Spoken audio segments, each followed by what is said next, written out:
The ratings for Raw recently have been meh.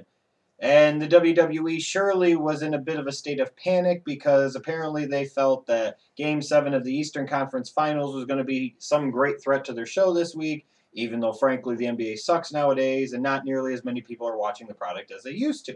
However, they were going to compensate the best way they knew how, which meant they were going to bring out some big names. And no, not people that are actually full-time competitors on the roster. You actually kick off the show with Stephanie McMahon, and I have to say, when you talk about MILFs, you got to rank Stephanie McMahon really high up there on the list. She looks really fucking good. But she's basically saying that she's banning her husband, God himself, from competing in a match on Raw. I didn't realize she had that type of power. Then things get even bigger. Vince is in a panic about ratings, so what better way to drive up ratings in that first quarter-hour segment than bring his old ass, and he's looking actually all right himself. He looks healthy. He looks strong. He grew his toupee back, whatever you want to call it. But they're sitting there talking back and forth. Stephanie says that Curtis Axel is beneath Triple H. And Vince McMahon is saying that God isn't competing. It doesn't matter. And I didn't realize that Stephanie and Vince had power over God. That just surprised me. And this was a storyline that played out throughout the night. And eventually Triple H ends up throwing his suitcase in a real biblical manner and leaving the arena. Not because Vince told him to, but because he didn't want to kick his kid's grandpa's ass. And, Stephanie's kind of right. Curtis Axel is beneath Triple H. What a way to indirectly bury a young talent. She must have picked that up from her husband. At some point in time, Triple H is indeed going to wrestle Curtis Axel, whenever that may be, and it is going to be a grand burial, match, no question about it. You want to talk about the great burials, you son of a bitch. You fucking take me off of the channels. You take me off of your videos.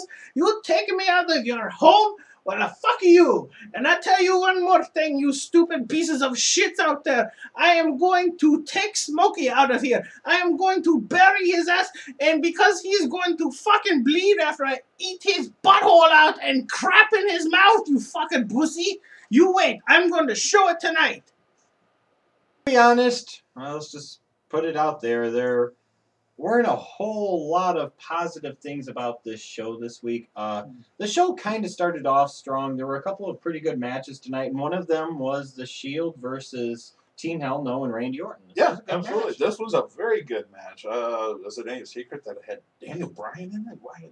It had to be good because of that. Is that the only reason? Nobody else deserves any credit at all? Okay. Like Kane's not good, Randy Orton's not good, the Shield guys aren't good, or at least a couple of them aren't good? Yeah, I suppose. Yeah, you're right. No, to be fair, this ended up being a very good night for Daniel Bryan.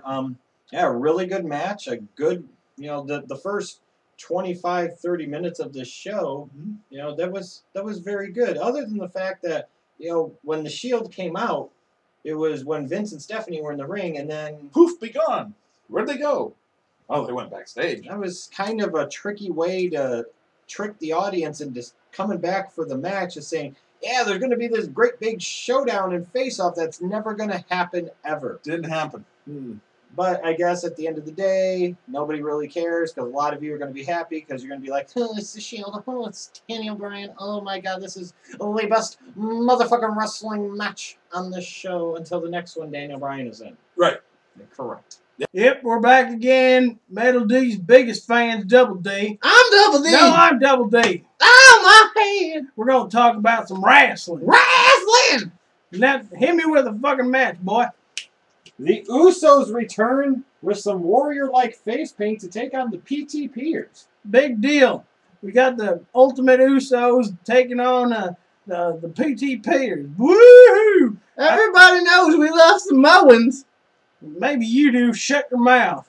Ow, my head. Next. Big E Langston versus ADR, the rubber match. 5th time's the charm. No, his name is Wedgie Langston. I tell you, if that boy has more ass hanging out of his pants than he has covered. I like him. Okie dokie, gentlemen. Sheamus versus Cody Rhodes with Damian Sandow doing commentary. All right, Whitey versus Boner. Go. I don't like either of those guys. I like Cody Rhodes' mustache. He's a pretty boy. But I hate Sheamus. He always wins, and I don't like him. Cody had a boner. Stop it. Ow, my head! Fandango versus the Great Khali. What you think? That guy goes out there wrestling. I don't understand it. He just dancing. We got the oddities taking on Johnny Curtis and his pretty girl. And, you know, that stupid match happens all the time. I'm ready for some new blood, some new endings, and some new fucking feuds with that man.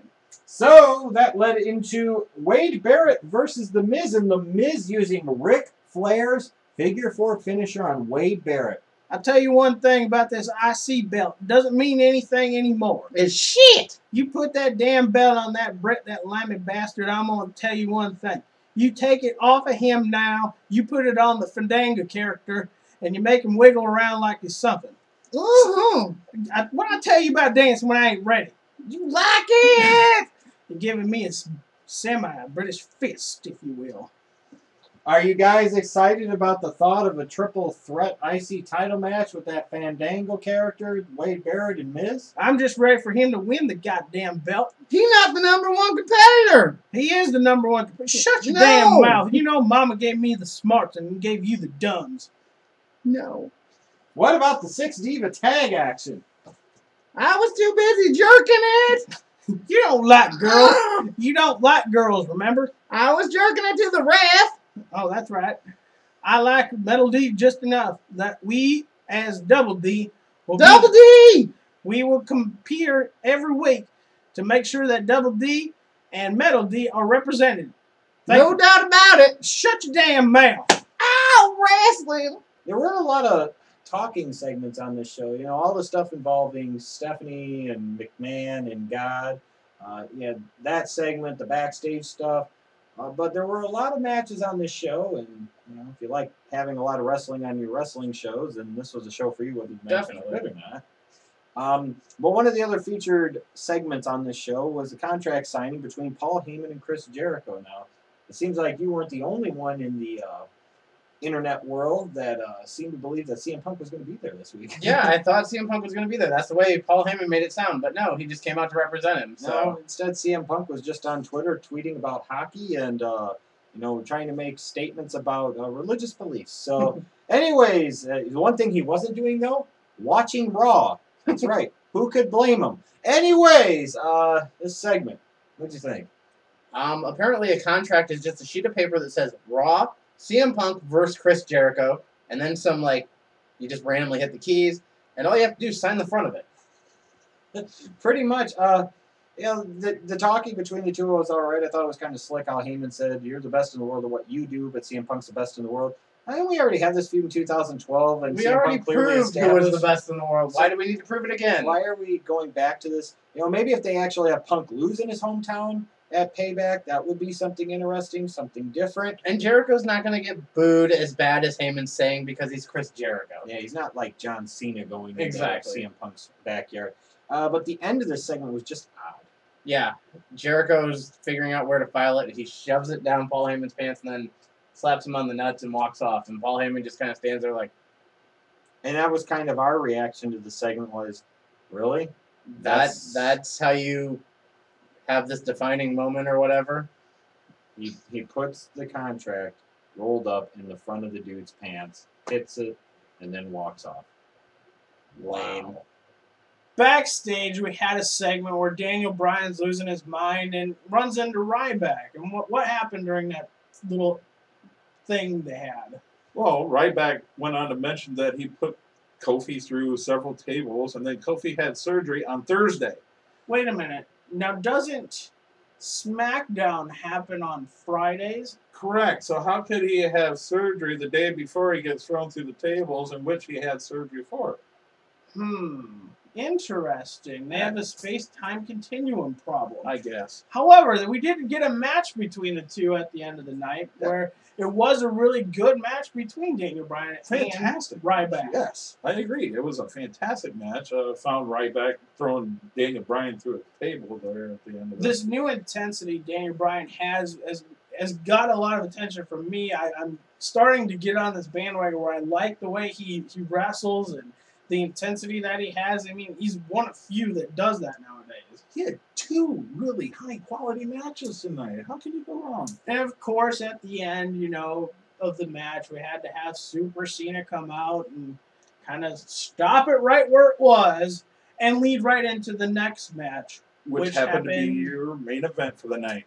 So for the third week in a row, Curtis Axel getting some primetime billing here, getting a main event match against a main event player. Well, look at the guys he's facing. Guys like Triple H and John Cena. This second week in a row, he's going to face John Cena. This time a no DQ match, though. Yeah, you know, that was... Apparently that caused some confusion for people on the internet and on Twitter. Just because it's a no DQ match doesn't mean that there can't be countouts necessarily. Exactly. Yeah. Sometimes they'll have a no DQ, no countout match, and sometimes it's just no DQ. Anyway, so I really like the fact that they're getting behind this Curtis Axel character. They were, had him appear on camera with Vince. He kind of gave him the seal of approval. He's got a match again with Cena. Why did they change his trunks after he just was repackaged, and now 2 weeks later they're changing his trunks? Yeah, but these trunks are better because they have axes on the back to spell Axel. Makes a little more sense than the claws they had on the old trunk. And the arrow in the front, pointing to the pleasure place for the ladies, I'm sure. But this match here, like I said, I think this is booking genius. I love the Curtis Axel gimmick. The genius of this character being is that he beats main event competitors in main event matches on Raw, and nobody pays attention to it. It's genius. It goes under the radar. You just sit there. He beats Triple H. It kind of just gets swept under the rug. He beats John Cena. Gets swept under the rug. He beats John Cena again here due to countout. It's a good gimmick because he doesn't really have to do all the work. He really doesn't, and he just sits there and he gets the recognition for winning, even though he really doesn't. It was no DQ, so why wasn't Paul Heyman more involved in the match? I don't know. Yeah, that was a little weird. He runs over to grab the tablet instead of, just punching Cena in the face or something. And, with the genius of this gimmick, obviously, Axel just beat John Cena for the second week in a row on Raw in the main event, so the ultimate focus was between Ryback and Cena to close out the show. Of course. Because that's good booking right there. I don't know what happened to the other two, so I guess it's just us for final thoughts on Raw this week. Yep. Take it away. I thought this was a decent Raw. It had some good segments, but, as usual, the bad outweighed the good. Yeah, it was kind of one of those shows that I made it through. I didn't regret watching it, and I wasn't incredibly impressed with what I saw for 3 hours. Yeah. The Daniel Bryan was the star of the night. Absolutely. Kind of thought it was bullshit that the way they started off the show, having Stephanie and Vince, and when you have the Shield come out, A little bait and switch there. yeah, sit there try to trick people to watch the second segment. If they did, they stuck around. They saw a really good six-man tag. But Saw the return of the Usos, makeup. yeah, you were seeing some young guys being featured tonight, and that's an encouraging thing. So not a totally negative show tonight. Not one of the best Raws of the year, but far from the worst, that's for sure. Agreed.